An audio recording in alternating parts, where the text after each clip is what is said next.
กราบสวัสดีครับFCพี่น้องเกษตรกรชาวนาเฮาทั่วประเทศคือเก่าฝนตกห้ำเข้าปลูกพี่น้องเอ้ยเมื่อวานบ่แม่นเมื่อวานเมื่อคืนเนาะเมื่อคืนนี่2-3 มื้อก่อนไทยบ้านเพิ่นแถวชุมชนบ้านพญาการเพิ่นเกี่ยวเข้าวกันนั่นบ่ทีนี้เพิ่นก็เอาเข้าไปตากถนนกันบัดนี้ตากหน้าบ้านแน่ตากถนนแน่น่ะเมื่อคืนฝนตกบัดนี้โอ้ยตกแห้งเติบเด้อพี่น้องตกแห้งเติบเด้ตกหึ่มมาเลยฮะโอ้ก็ว่าเอาอีหลีตัวนี้ว่าฝนตกช่วงนี้มันบ่แม่นพายุเนาะมันเป็นร่องมรสุมพี่น้องมันเป็นร่องมรสุม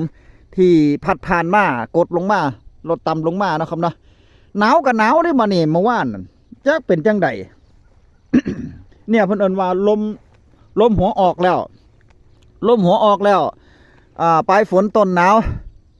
ฝนก็ตกหนาวก็หนาวเมื่อคืนเนาะครับเนาะตอนหัวค่ำน่ะลมก็แห้งนี่เมื่อวานพยาการไปปลูกมันสำปะหลังนี่ลมบัดมือลมผมบัดมืออยู่มาฟังในส่วนของพายุจะเข้ามาตอนไหนหรือว่าพยากรณ์อากาศเป็นจังใดจาก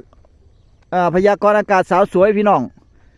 ที่เพิ่นแจ้งเข้ามาคุณเปรมสุดาพยากรณ์อากาศจากสำนักข่าวช่องดังคือกันไปรับชมก่อนครับอัปเดตสภาพอากาศกันนะคะเปรมสุดาพยากรณ์วันนี้วันอังคารที่ 28 ตุลาคมนะคะเดี๋ยวหลังจากนี้ไปเนี่ยก็เรียกว่ายังไม่พ้นเดือนนี้นะคะตุลาถึงต้นพฤศจิกายนเนี่ยลักษณะอากาศที่แปรปรวนทำให้บางพื้นที่มีฝนตกได้มาดูกันว่าเน้นย้ำเนี่ยไปบริเวณพื้นที่ไหนนะคะวันนี้ก่อนนะวันนี้เนี่ยในพื้นที่บริเวณภาคเหนือมีฝนเล็กน้อยเท่านั้นเองโอกาสจะมีฝนเนี่ยน้อยมากนะคะแดดแรงร้อนรู้สึกอย่างนั้นกันไหมรวมถึงภาคกลางกรุงเทพมหานครและปริมณฑลนะคะมีฝนกระจายได้ประมาณแค่สัก 10% ของพื้นที่นะคะถ้ามีฝนมาเนี่ยบางช่วงก็จะเป็นฝนแบบเหมือนฝนเป็นละอองฝนลงมาเม็ดเล็กๆเท่านั้นเองแต่กลางวันถ้าไม่มีฝนก็ยังคงแดดร้อนยังคงแดดจ้าจะเย็นๆก็ในช่วงเช้าๆเท่านั้นนะคะส่วนภาคตะวันออกขยับลงมาเรื่อยๆเนี่ยถึงภาคใต้มีฝนประมาณสัก 30-40% ของพื้นที่นะคะมาดูลักษณะอากาศกันในช่วงตั้งแต่ท้ายเดือนตุลาคมจนถึงต้นพฤศจิกายนเป็นช่วงที่ไทยตอนบนรวมถึงภาคใต้ตอนบนเนี่ยมีอากาศเปลี่ยนแปลงนะมีฝนเพิ่มขึ้นมาได้บ้างนะคะจะมีฝนก็ฝนตกได้ในบางแห่งในบางพื้นที่ณตอนนี้ต้องนึกภาพนะว่าตัวลักษณะของลมที่มันพัดเอาความหนาวเย็นมาเนี่ยคือลมตะวันออกเฉียงเหนือนะคะพัดดึงความหนาวเย็นมาหรือบางครั้งเนี่ยเป็นลักษณะของอากาศมวลอากาศเย็นจากจีนแผ่ลงมาเป็นระลอกแล้วก็มีลมพัดเสริมลงมาด้วยขณะเดียวกันปัจจัยที่ทำให้ช่วงนี้อากาศเนี่ยบริเวณภาคตะวันออกภาคใต้ไปมีฝนเพิ่มมากได้หน่อยเนื่องจากว่าตัวหย่อมความกดอากาศต่ำกำลังแรงสัญลักษณ์ตัว L อยู่บริเวณชายฝั่งเวียดนามตอนล่างค่ะแล้วก็คาดว่าเจ้าหย่อมเนี้ยมันจะเคลื่อนตัวเข้ามานะเคลื่อนตัวเข้ามาผ่านตามร่องฝนหรือร่องมรสุมที่ตอนนี้ร่องฝนหรือร่องมรสุมมันก็พาดผ่านภาคตะวันออกภาคกลางตอนล่างภาคใต้ตอนบนขยับไปขยับมาแบบนี้พาดผ่านขวางทางนี้เลยนะก็ถ้าเกิดตามแผนที่อากาศเนี่ยมันจะอยู่โค้งๆแถวแบบใต้ตอนบนตะวันออกนะคะลักษณะแบบนี้พอตัวหย่อมฝนเนี่ยมันเข้ามาตามแนวร่องฝนหรือร่องมรสุมนี้ทำให้ความชื้นปกคลุมอยู่นะขณะเดียวกันลมที่มันพัดเอามาหอบมาเนี่ยทิศทางของลมตะวันออกเฉียงเหนือมันหอบเอาความชื้นเอาความหนาวเย็นมาด้วยจริงๆมันหอบเอาความอากาศแห้งๆเย็นๆมาแต่ว่าพอมีทั้งตัวหย่อมความกดอากาศต่ำกำลังแรงตัวร่องฝนมันก็มีความชื้นมาด้วยก็เลยทำให้ในพื้นที่ภาคอีสานก็มีฝนนะไม่ใช่ไม่มีภาคเหนือเนี่ยไม่มีแล้วนะแต่ว่าภาคอีสานเนี่ยมีฝนนะสัก 40% ของพื้นที่ไล่ลงมาเลยนะคะถึงในพื้นที่ภาคอีสานแล้วก็ภาคตะวันออกนะคะแล้วก็ตัวภาคใต้บริเวณภาคใต้ตอนบนลักษณะอากาศช่วงนี้จะยังเป็นแบบนี้นะคะส่วนตอนช่วงเช้าหลายคนก็บอกว่าตื่นมาเนี่ยก็อากาศเย็นอีกแล้วนะคะอย่างที่บอกนะคะว่าในช่วงต้นฤดูหนาวเนี่ยลักษณะอากาศแปรปรวนนะแม้ว่าตื่นเช้ามามีอากาศหนาวเย็นนะคะแต่ว่ามันก็ยังมีโอกาสที่จะมีฝนตกเกิดขึ้นได้บ้างนะคะนี่ก็เป็นในช่วงเวลาหนึ่งในนั้นเหมือนกันนะคะอัปเดตอากาศกันค่ะนั่นก็คือคุณเปรมสุดาพยากรณ์อากาศพี่น้องของเพิ่นก็แน่นอนอยู่เด้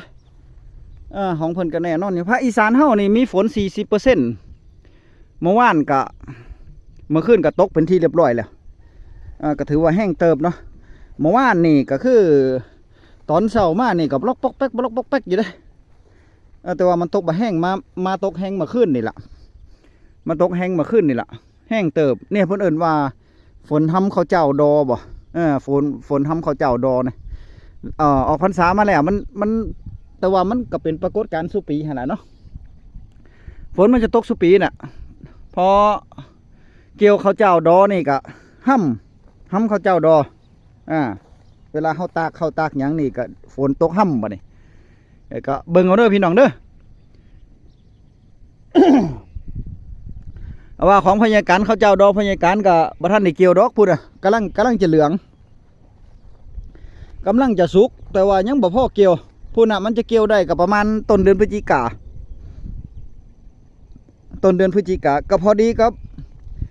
มาตรการของภาครัฐบาลเนาะที่ท่านร้อยเอกธรรมนัส พรหมเผ่ากระทรวงการคลังและก็กระทรวงพาณิชย์ภาครัฐบาลจับมือกันให้สหกรณ์เป็นผู้ออกมารับซื้อเข้าขายสดนี่ตั้งแต่วันที่1 พฤศจิกาไปนี่ราคาจะบ่ต่ำกว่า 12,000 บาทเด้ราคาเข้าจะบ่ต่ำกว่า 12,000 บาทอันนี้ให้สหกรณ์เป็นผู้ซื้อเกษตรและสหกรณ์เป็นผู้ซื้อโดยที่ให้ธกส.ปล่อยเงินก่อนหลายเลยแล้วปล่อยเงินก่อนให้กับสหกรณ์ซึ่งเอามาซื้อเข้าในพื้นที่ของแต่ละจังหวัดนะครับนะสหกรณ์การเกษตรเป็นผู้รับซื้อก็ไปขายเพิ่นได้เด้อพี่น้องเด้อเข้าขายสดเด้เข้าขายสด เข้าขายสดในส่วนของข้าวแห้งที่เพิ่นออกมาตรการรองรับไว้ก็คือราคาข้าวจะต้องบ่ต่ำกว่า 14,000 บาทได้ข้าวแห้ง13,000 บาทถึง 14,000 บาทข้าวแห้งราคาข้าวแห้งเนาะครับเนาะถ้าซื้อข้าวแห้งนี่สหกรณ์จะซื้ออยู่ที่ 14,000 บาทแต่ว่าในส่วนของประกันยุงช้างเด้อพี่น้องเด้อประกันเหล้าหรือประกันยุงช้างนี่เพิ่นจะประกันอยู่ที่ 13,000 บาทต่อตันราคาข้าวแห้งนะครับเนาะแต่ว่าราคาข้าวแห้งบ่ พยาการบ่ค่อยเป็นห่วงเท่าใดเพราะว่าราคาข้าวแห้งมันตอนนี้มันก็ 15,000 อยู่แล้วเนาะราคาบ่ต่ำกว่า 15,000 สู่ปีอยู่แล้วไผที่มีข้าวบ่หลายหรือว่ามีพื้นที่ตากนี่ก็เอาไปตากไว้เด้อพี่น้องเอาไปตากไว้แต่ว่าเกษตรกรท่านใดชาวนาท่านใดที่บ่มีพื้นที่ตากบ่มีพื้นที่ที่จะจัดเก็บข้าวแห้งเนาะครับนะเวลาตากแล้วก็จักจะเอาไปไว้ไสก็มีทางเดียวก็คือเอาไปขายสดนั่นล่ะปีกายพยาการขายเบิดนั่นนี่นาห้วยนี่ก็ขายเบิดคือกันเอาตากไปรถหนึ่งบ่เอาไว้กิน เอาตากรถเดียวเอาไว้กินแต่ว่าถึงขนาดมากก็ยังไปแบ่งขายอีกบัดนี้โอ้เขาบ่พอกินแล้วบัดนี้ถ้าเขาขายหลายเขาก็จะบ่พอกินเนาะต้องเบิ่งเด้อเขาปลูกน้ำเขาอันนี้น้ำเขาไว้กินน้ำแบ่งแยกดีๆแต่ว่าอีกเรื่องหนึ่งก็คือถ้าหากว่าเกษตรกรท่านใดที่จะนำเข้าประกันยุงช้างเข้าในส่วนของโครงการ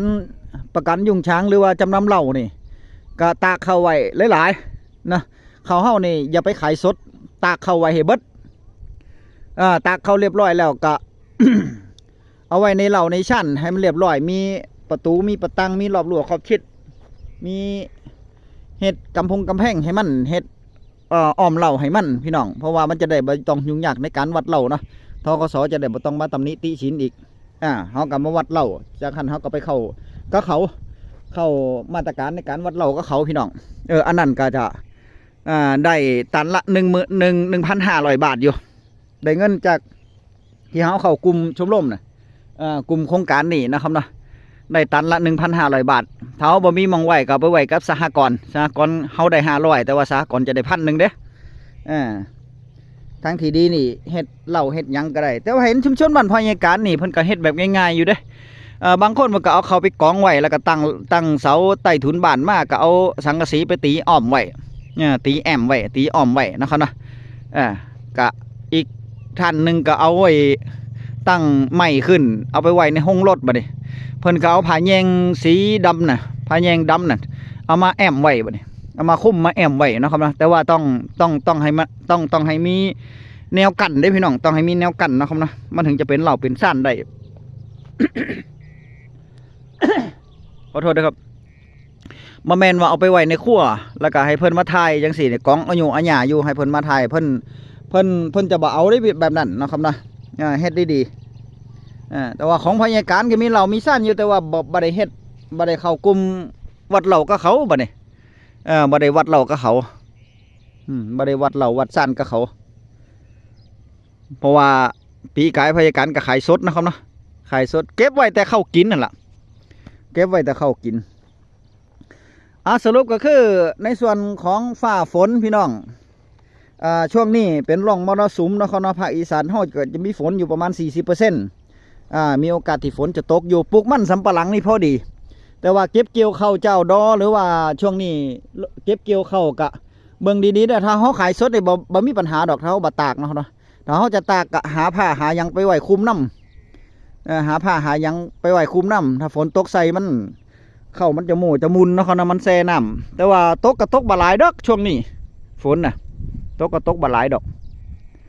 ตกแล้วก็เศร้าเนาะเขาเนาะมันบ่ได้ตกแซ่เนี่ยนะแล้วก็แจ้งเตือนในส่วนของพายุที่จะเข้ามานี่จะมีผลกระทบกับไทยเฮาหรือว่าเกษตรกรชาวนาจังใดก็ค่อยติดตามกันอีกรอบนึงนะเพราะว่าวันที่3ถึงวันที่9ที่เป็นแจ้งเข้ามาพายุลูกใหญ่พร้อมเด้เพราะว่ารุนแรงสุดแต่ว่าอยู่ในส่วนของสหรัฐอเมริกาพุ่นมันไปทางพุ่นนะครับนะแต่ว่ามันจะมีผลกระทบกับไทยบ่อันนี้ก็มาลองเบิ่งว่ามันจะมีผลกระทบกับไทยบ่นั่นแหละถ้ามันมีผลกระทบนี่มันก็บ่ดีแล้วเกี่ยวห้ำเขาเจ้าใหญ่เขาเจ้าดอเนี่ยนะครับนะฝนตกห้ำถ้าดินมันแห้งอยู่แล้ว ฝนตกมาน้ำห้องดินเป็นตมหรือบ่เด้รถเกี่ยวกับเกี่ยวยากเด้อบ่นี่รถเกี่ยวกับเกี่ยวยากของพญาการกับเป่งน้ำออกบัดละเด้เป่งน้ำบัดสุดทงแล้วเนาะเข้าลักษณะเข้าถ้ามันกลมแบบนี้นี่ถ้ามันกลมแบบนี้พญาการเป่งออกบัดเลยมันสมควรเป่งได้แล้วพี่น้องแต่ว่าช่วงนี้สู่ปีมันจะมีน้ำหมอกน้ำข้างเนาะหลายตื่นเช้ามานี่โอ้แทบจะบ่เห็นถนนบ่เห็นถนนบ่เห็นทางเบิ่งไปให้หน้าฝั่งตรงข้ามนี่จะบ่เห็นเลยแต่ว่าปีนี้ยังบ่ทันมีเด้พี่น้องสู่ปีมันมีแหละเด้ปีกายก็โอ้ยน้ำข้างบักหลายนึงเข้าเฮาก็ต้องการนั่นแหละนะกำลังออกมาออกร่วงเข้าต้องการน้ำข้างแบบนั้นถ้าฝนตกมานี่มันบ่ดีเกสรมันร่วงถ้ามันตกแห้งแล้วเกสรมันร่วงเข้าจะดำแดงดังเด้อบ่ดิแบบนั้นบ่ดีนะครับเนาะคลิปหน้าพ้อกันไหมพี่น้องฝากแจ้งเตือนให้กับเกษตรกรชาวนาทั่วประเทศคือกันระมัดระวังถ้ามันบ่ตกก็ดีนะครับนะถ้ามันตกมามันก็จะยากป้องกันไว้ดีกว่าแก่นะครับนะเจอกันใหม่คลิปหน้าคลิปนี้สวัสดีครับ